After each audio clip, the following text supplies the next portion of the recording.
আগামী 16 জুলাই বুধবার টি-20তে সিরিজ নির্ধারণী ম্যাচে মাঠে নামবে সফরকারী বাংলাদেশ দল এবং স্বাগতিক শ্রীলঙ্কা। আর এই দুই দলের মধ্যে তৃতীয় টি-20 ম্যাচ কোন দল জয়লাভ করবে এবার তারই ভবিষ্যৎবাণী করল জ্যোতিষী টিয়া।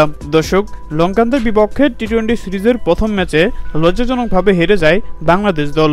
এরপর সবাই ভেবে নিয়েছিল টেস্ট এবং ওয়ানডে সিরিজের মতোই টি-20 সিরিজেও বাংলাদেশ হেরে যাবে। তবে দ্বিতীয় টি-20 ম্যাচে রীতিমতো বাঘের গর্জন দেখালো টাইগাররা। ব্যাটে বলে দুর্দান্ত পারফর্ম করে শ্রীলঙ্কার বিপক্ষে 83 রানের বিশাল ব্যবধানে জয়লাভ করে বাংলাদেশ দল। ব্যাট হাতে শামীম পাটোয়ারি, লিটন দাসের দুর্দান্ত ব্যাটিং, সেই সাথে বোলিংয়ে শরীফুল ইসলাম মুস্তাফিজ এবং রিশাদ হোসেনদের অগ্নিছড়া বোলিংয়ের সামনে রীতিমতো দাঁড়াতে পারেনি লঙ্কানরা। মাত্র 94 রানেই অল আউট হয়ে যায় স্বাগতিকরা। দ্বিতীয় টি-20 ম্যাচে বিশাল ব্যবধানে জয়লাভ করে সিরিজে 1-1 সমতায় ফিরে বাংলাদেশ দল। আর আগামী 16 জুলাই বুধবার তৃতীয় টি-20তে সিরিজ নির্ধারণী ম্যাচে মাঠে নামবে এই দুই দল। দ্বিতীয় টি-20 ম্যাচে শ্রীলঙ্কার বিপক্ষে বিশাল ব্যবধানে জয়লাভ করে বর্তমানে ফুরফুরে মেজাজে রয়েছে টাইগাররা। সেহেতু বলাই যাচ্ছে সিরিজের শেষ ম্যাচে এই দুই দলের মধ্যে হাড্ডাহাড্ডি লড়াই হবে, কেউ কাউকে ছাড় দিয়ে কথা বলবে না।